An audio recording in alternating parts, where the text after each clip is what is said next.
Guru joins us. China's leader Xi Jinping continuing his tour of Europe after a two-day visit to France.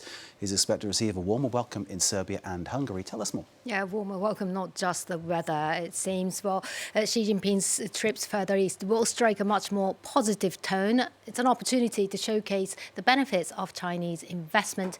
These two countries are not economic heavyweights, but are both vital for Beijing as a gateway to Europe, and economic ties have been growing steadily. Oliver Farry has more. The Chinese flags are unfurled in Belgrade ahead of Xi Jinping's visit to a country the Chinese leader can depend on for a warm welcome.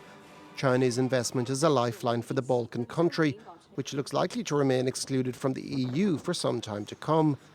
Beijing has funded a high-speed rail line that will ultimately connect the Serbian capital and Budapest, and Chinese money has kept the ailing steel plant in Smederevo open, even though locals grumble about environmental damage.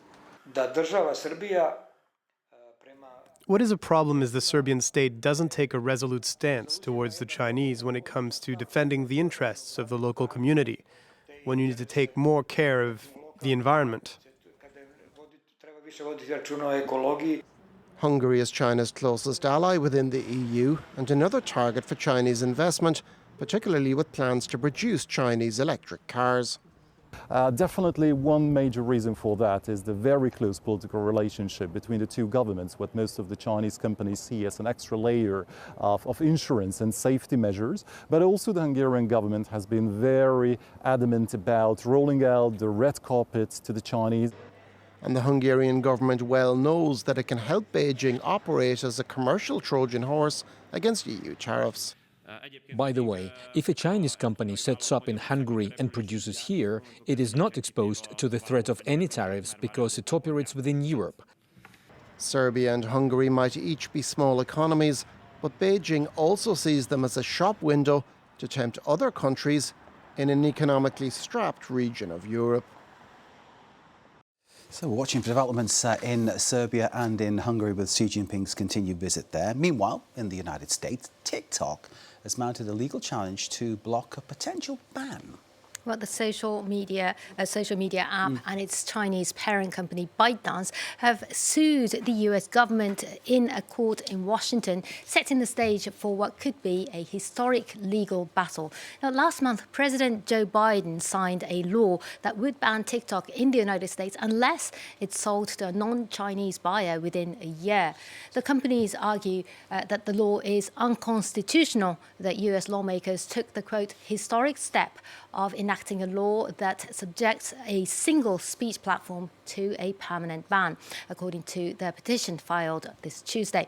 Now, around 170 million people in the United States use the app, but government officials have long been concerned that it could share sensitive data with Beijing and possibly be used to spread propaganda. Claims TikTok and ByteDance have both consistently denied. Staying in tech, Apple is launching has launched a new iPad as it tries to catch with rivals in the AI race. Do tell us more. CEO Tim Cook called it the biggest day for the iPad since its introduction at a virtual launch event this Tuesday. The latest iPad Pro is powered by a new chip for AI computing, which Apple says delivers a, quote, giant leap in performance over the previous model. The new M4 chip consists of 28 billion transistors built using second-generation 3-nanometer technology to power a thinner iPad with a new display engine. It's unusual for Apple to debut a new chip in a product other than its Mac computers. The iPhone maker has repeatedly been reportedly been running years behind rivals when it comes to AI and has also been facing slowing sales. Here's Apple's executive speaking during that event.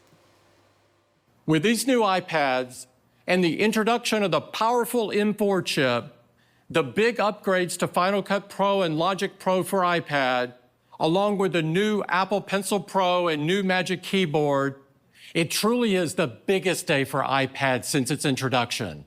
M4 is built on second-generation 3-nanometer technology that's even more power efficient. With this level of performance, the neural engine in M4 is more powerful than any neural processing unit in any AI PC today.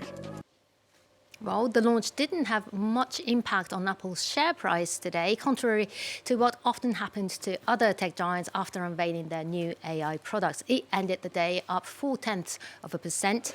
Wall Street, on the whole, had a mixed finish. Disney shares was a big drag on the Dow Jones and the S&P 500, losing around 10% after the company reported its quarterly results. The entertainment giant actually posted a surprise profit in its streaming business, but that was offset by a drop in its traditional TV and cinema business.